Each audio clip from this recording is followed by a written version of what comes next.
Hi, Elise. Welcome to the session.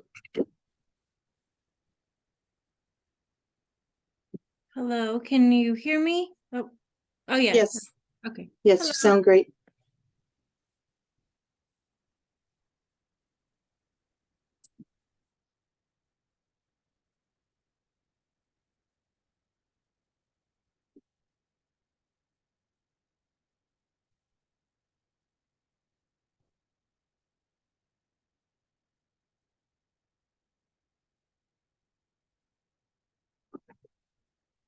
Elise, do you see the screen with the student on it, or do you see the presenter screen?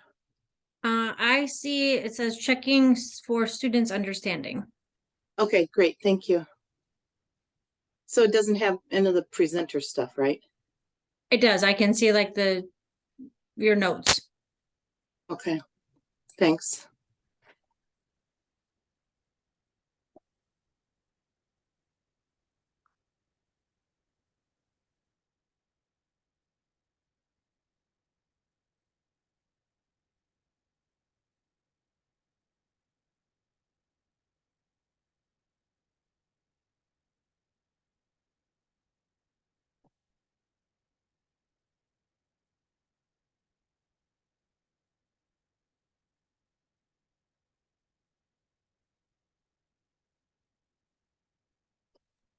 Now Okay, Elise. I can't see your notes. Okay, great. Thank you. Yeah. Welcome, Marcia. Thank you for coming.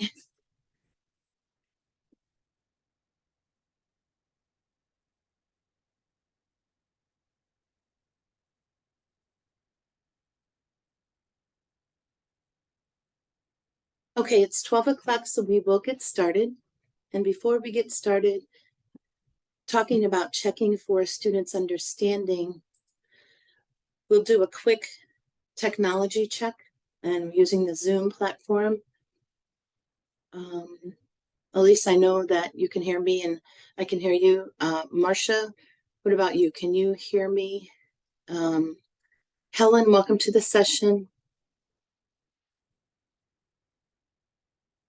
If you all could indicate in the chat if you can hear me, that's great.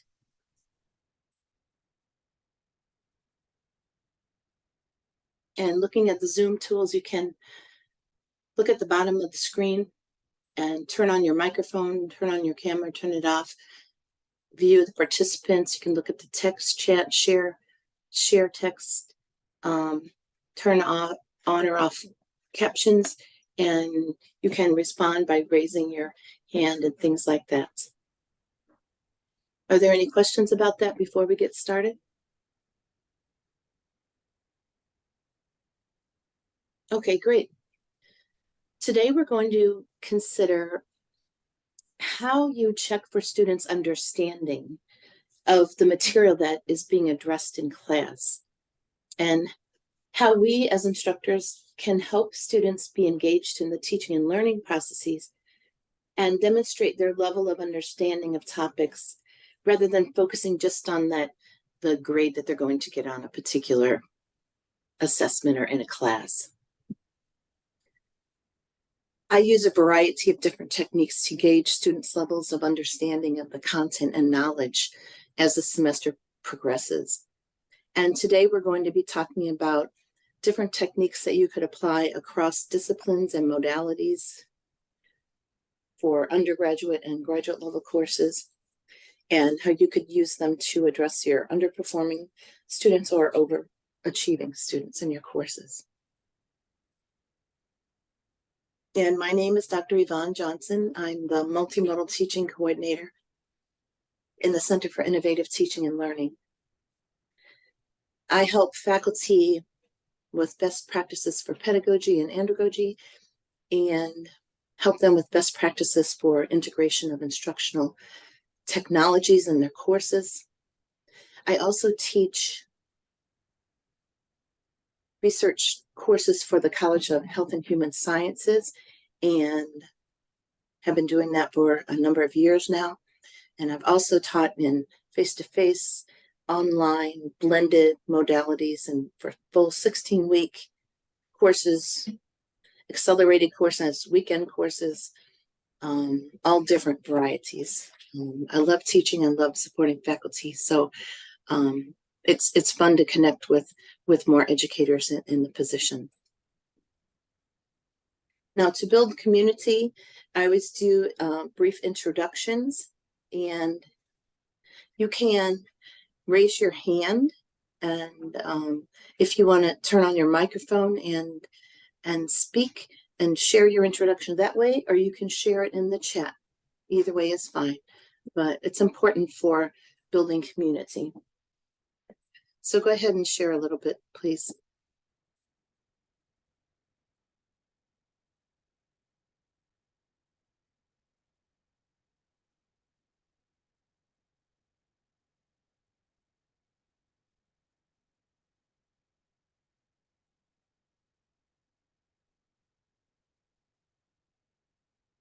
Okay, so I see we have Elise, Helen, Marcia, and others are registered and will be joining as we continue.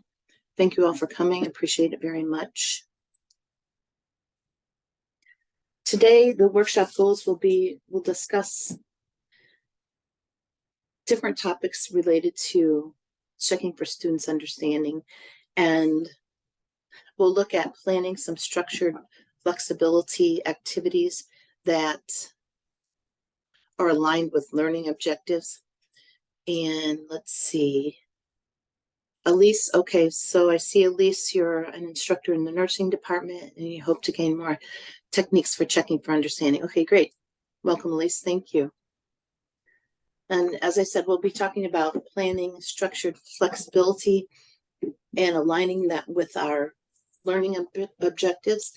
We'll be looking at classroom assessment techniques that we also want to make sure are aligned with our learning objectives, and consider analyzing student responses for the trends in the responses that we can use to inform our teaching, and then adjust our teaching practices based on the student's response. I see Marcia, School of Health Studies instructor, hoping to get some ideas that you don't already know. Okay, awesome. Welcome. Thank you. Thank you, Marcia. And to talk a little bit about planning classroom structured flexibility. So when we think about mastery of knowledge and content, think about when you as a student or a professional learner were learning something new. The mastery and the extensive knowledge that we have has been developed over a long time period. It's not something that we just can memorize and then we are an expert in a particular area. It occurs over a period of time. And we want to make sure that we keep that in mind and integrate certain techniques with our teaching to help students to reach that mastery level over time in the way that we design our courses. And learning for understanding and mastery, in an article written by Matthew Samuel points out that learning for understanding is not the same as studying for answers or striving for a grade. It's different. And mastery of that area of study, as I mentioned earlier, occurs over time. And we can use time as a benefit for us as instructors and as a benefit for students. Give them time to absorb the information, identify what they understand, what they don't understand, and build on that knowledge. And some of the ways that Samuel talks about building these structured flexibility type of activities is recommending that instead of using a single due date, allowing for multiple or unlimited attempts for lower stakes activities, such as quizzes that can be used to verify if students have foundational knowledge and then build their confidence to foster self-improvement. So if they take a low stakes quiz about key terms or something, that they really need to know before you build upon that to more complicated aspects of the content, then if you allow multiple attempts, they can take the quiz again and improve their results and build confidence. And while they're taking the quiz multiple times, they can learn. They can say, okay, I didn't get that question about XYZ topic, so maybe I need to do some more studying of that. So they can address some of their gaps in knowledge, take it again, and build their confidence because they can do better, get more correct on the quiz each time that they take it. And when you have these opportunities for multiple submissions, it helps students to not only build their self-confidence and it helps to foster their self-improvement. It also encourages accountability for them, because if they take the quiz once and they don't do as well, they can continue to take it and they say, okay, you know what? I'm at a level where I feel comfortable, I feel knowledgeable about the content, and I'm happy with it, so then I can move on. And the multiple attempts incentivizes students to independently continue to learn and shifts the responsibility from focusing just on that grade to focusing on learning. And that's important. And you can build these brief quizzes in the Blackboard Learning Management System. And if you allow multiple attempts or unlimited attempts, then the student can just keep taking it till they're comfortable with the information, and it doesn't increase workload for you. And Lubin, in an article about this type of approach, indicated that students in the evaluations of courses, that they accepted this approach and they felt positive about it, and they felt like it did support their learning, and it offered to build goodwill, because maybe they were having a tough day and they just weren't feeling that great, and they took the quiz and didn't do so well, but they had another opportunity to do better.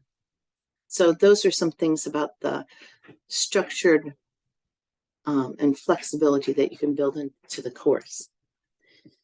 And when we look at using structured flexibility, as the instructor, you'd want to set aside time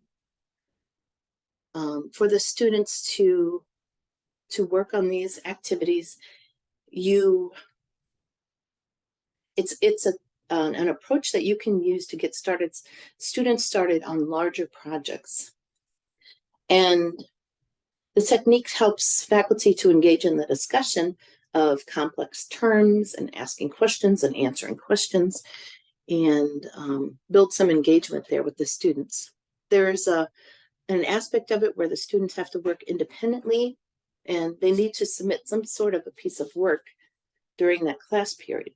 And then it can be a way to help them generate some drafts, some outlines, get them started on these larger projects, and get that foundational knowledge and information going to build upon in subsequent class sessions throughout the semester.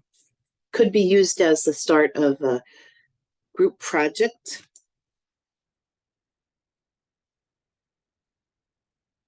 Excuse me, sorry about that. And one of the things that it can do is, when you're using this structured flexibility, you're introducing the students to these larger projects much earlier in the semester, and they are beginning to work on these larger, complex, higher stakes projects with these lower stakes activities. And it can reduce stress because they're being exposed to this information in the big project early. It's not at the last minute, and then they can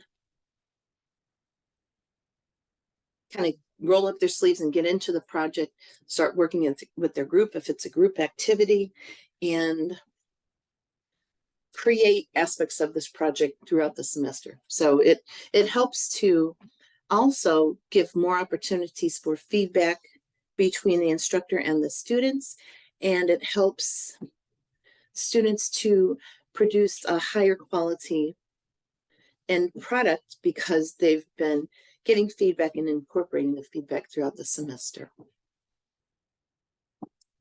And there's a sample plan for how you would scaffold these weekly modules in timeframes. It's just a sample, but for the first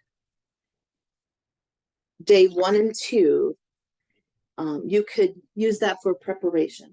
And so you're talking about, what do the students need to read? What kind of resources do they need? What are the learning objectives of this particular project?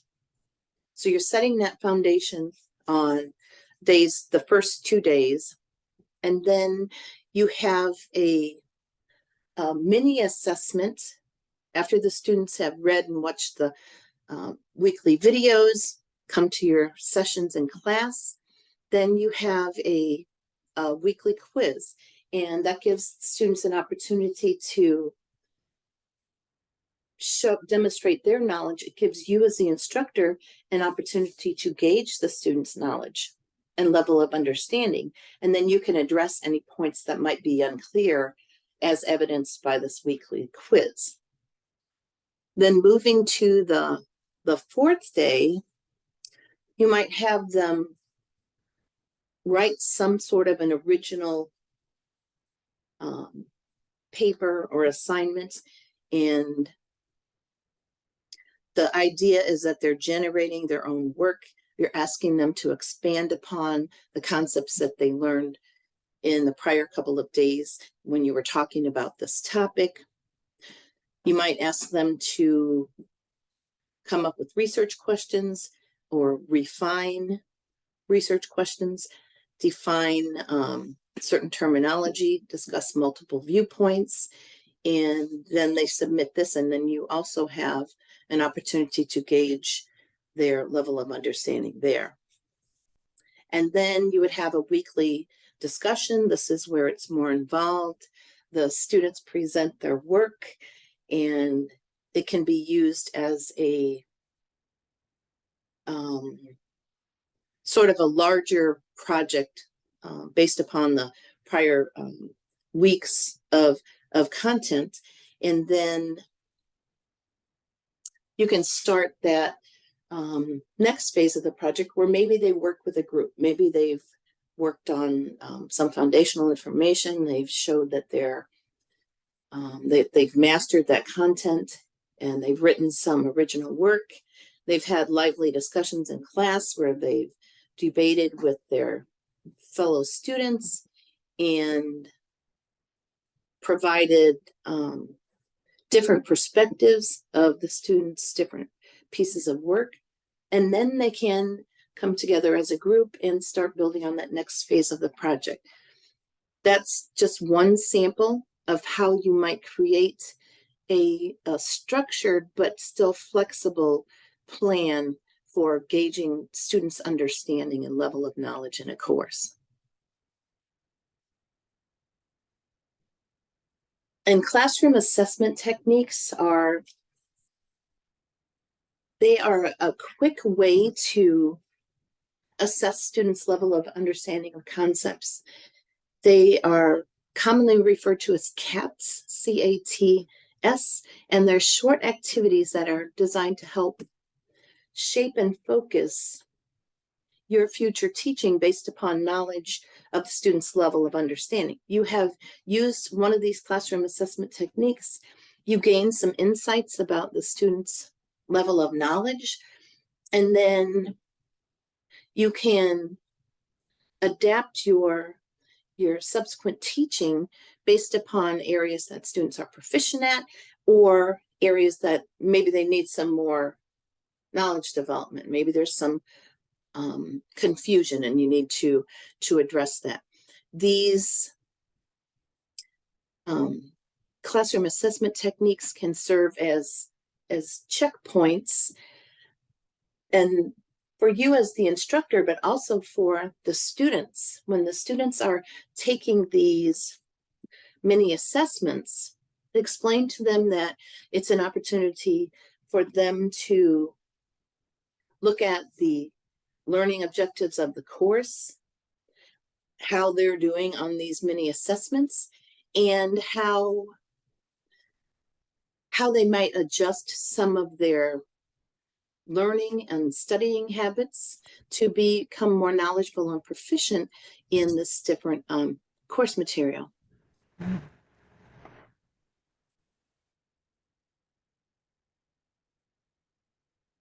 And then, so now let's talk about characteristics of these classroom assessment techniques.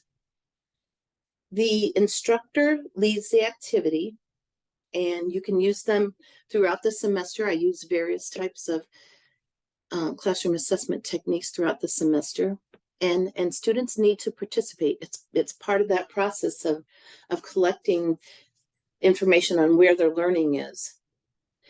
And it provides opportunities for the instructor and the students to share feedback. So maybe there's an area of content that students are confused about, and so they can say, well, I didn't really understand that topic that we discussed last Thursday. And maybe a number of the students say that they didn't understand it. And so maybe you as the instructor say, okay, let me think about another way to present this so that the students can understand it. And I teach qualitative research courses, and sometimes the qualitative research data analysis process can be difficult for students to understand, because it's a circuitous process where it goes back and forth, and there's some ambiguity built in. And so over the years of teaching this course, I've come up with different models that I can use to show visuals to students of what's happening with this process, and what's a visual model to help them to kind of see how this process works. And I've found that when I use visual models and align or give an example of a jigsaw puzzle, things like that, an example that students already understand, then they can connect this new knowledge about qualitative research with the knowledge of something that they already understand, let's say putting together a jigsaw puzzle, and it builds their understanding, and they remember it longer because they're connecting it to something that they already know. The classroom assessment techniques are formative assessments, and that means that the assessments are happening while the students are learning, and we as the instructors are providing feedback, maybe providing suggestions for revision of certain projects. Maybe they're working on labs or something that we can make recommendations about how they can be more effective the next time they do it. And the idea of providing conducting these checks of understanding and providing this feedback while they're learning is to help them to be as successful as they can be in the course. And classroom assessment techniques are built on best practices for pedagogy. We make sure that when we're doing a classroom assessment technique, that it's aligned with the learning objectives. For each one of your modules or weeks or lessons in your course, you will have excuse me, you will have learning objectives. And so when you are deciding what kind of classroom assessment technique to use, make sure that it makes sense with your learning objectives. And again, we said that they provide opportunities for the instructor and the students to adjust. The instructor can adjust their teaching practices, and the students can adjust their studying habits. And classroom assessment techniques also help us to prepare for subsequent teaching. So if you have identified and you've done one of these checks for understanding, and there's certain areas that students they still need some knowledge development on, then you can go back after class and you can find some different resources, maybe different ways to present the information to help students to understand it more effectively. And you might even talk to a colleague who teaches the same class, ask them, say my students are struggling with this. What have you done to adapt your teaching? And so it's forward focused to a continuous improvement process. And one technique that you can use is polling and background knowledge checks. And we use the Blackboard learning management system, and polling in the Blackboard system is fairly simple. You can create polls, you can create polls on specific topics that you want to gauge students' understanding, and then you can identify areas where there might be a number of students who are not understanding a topic. You can use questioning techniques to identify the background knowledge that students have on a topic. It's important to know that what students already understand about a topic, what's their knowledge level when they're coming into the course and starting new topics. And then you can build upon that. And polls can be used for that. You can also use questioning techniques to gain knowledge about what students already know about the topic. And another approach is to use open-ended questions. When you're having a class discussion, you'll want to, if a student answers a question correctly, then you can use, or incorrectly, you can use open-ended questions to follow up and to get them to think carefully about their answer and kind of take them along the path of clarifying why their particular answer might not be the most correct answer, or if they did present the correct answer, then take them along to a deeper level of understanding of the content that you're discussing in class. And open-ended questions are really useful in that regard.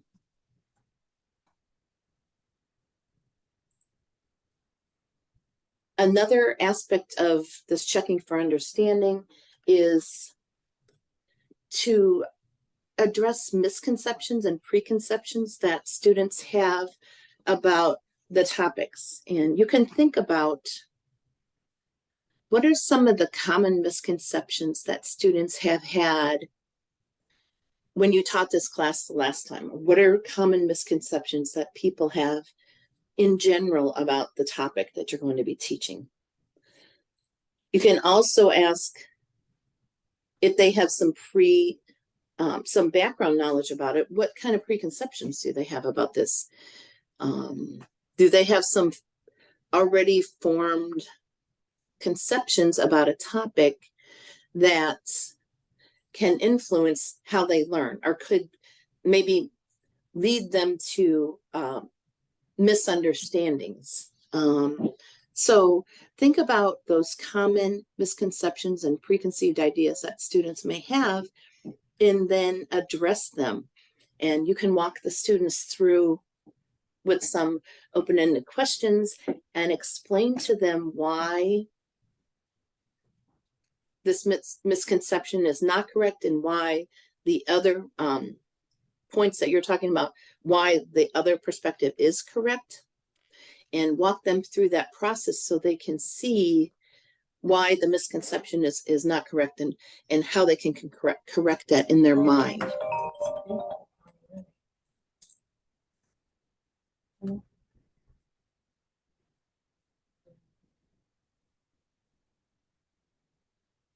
And another technique that you can use is a categorizing grid. You might also use a concept grid or concept map to get an idea of how students are understanding a particular topic. Now, this example was from Emerson, Planck, and Johnson, and they had this grid that shows the divisions of an aorta, and then the primary branches, subdivisions, and the regions or organ supplies. And if you ask students to complete this, then you can quickly see how they understand the different primary branches, subdivisions, and regions or organ supplies for the divisions of the aorta. And then if you can look for trends and see, okay, do students, they seem to really have a good grasp on the primary branches.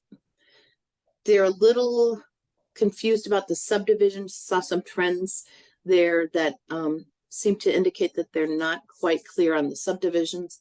And it looks like maybe they haven't started studying for that last column. So this could be a fairly quick way for you to collect data on their level of understanding, and then you can plan your subsequent teaching and say, okay, we conducted this categorizing grid, and I can see that you're all really strong on the primary branches. There seems to be some questions about the subdivision, so we're going to go over that again, and then we'll build upon that and move to the region or organ supplies in the next couple of class sessions. And so having this as a clear matrix can help you and students to quickly see what they know and what they still need to study. And I often use concept maps, have students maybe come to the whiteboard and draw a concept map of their understanding of how different systems work together. And that's another way where they can create a visual that provides evidence of their knowledge and understanding. And then you can build upon that.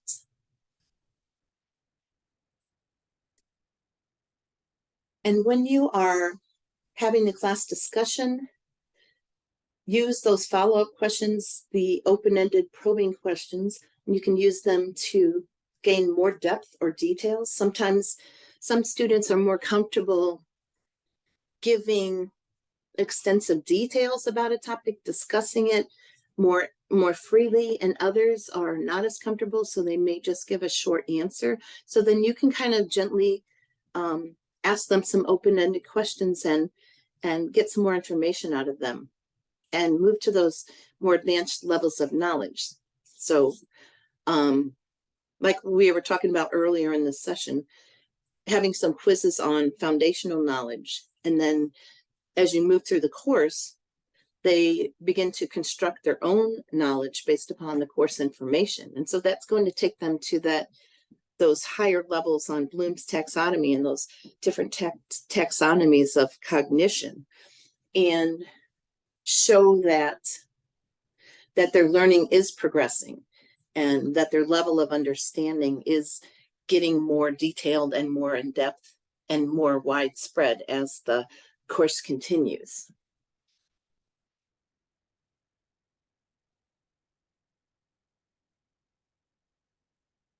So to summarize, so we talked about structured flexibility and approaches that you might use for that, and looked at a plan that you could use to implement some of that structured flexibility in your class. And we also talked about building on existing knowledge and connecting what the students know with information that they are learning, because we know from research that if we can connect to information that students know, then they retain the information longer, the new information longer, because it's associated with something that they already understand. And we looked at different classroom assessment techniques, and there are many, many, many different classroom assessment techniques that you could consider. And I will send you some links to resources on that when I send out the post-session information. And this checking for understanding that we've been talking about during this session is really helpful in helping you to adapt for future instruction and helping students to adapt and think about what studying techniques are they using.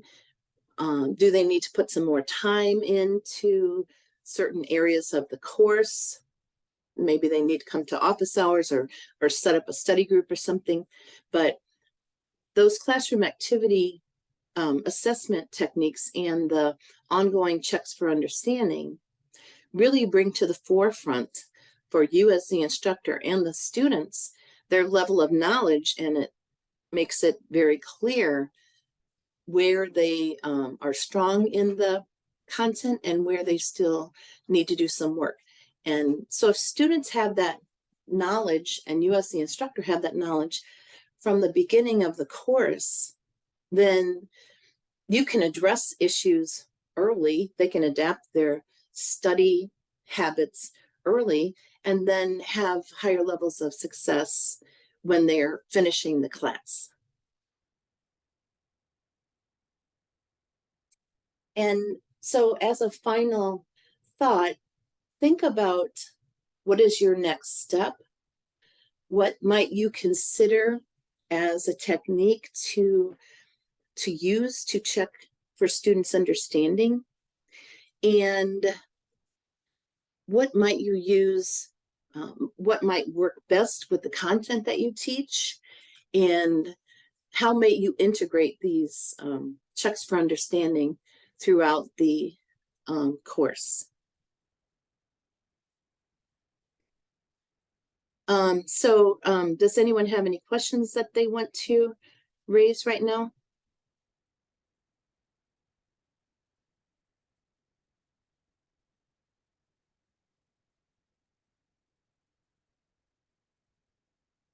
Okay, thank you. Okay.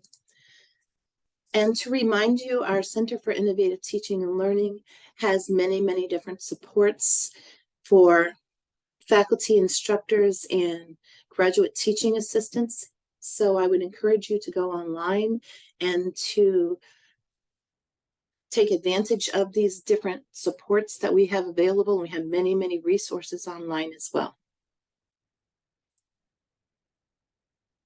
So let's all put our hands together and say, okay, great. Have a great rest of the semester. We're almost at spring break here.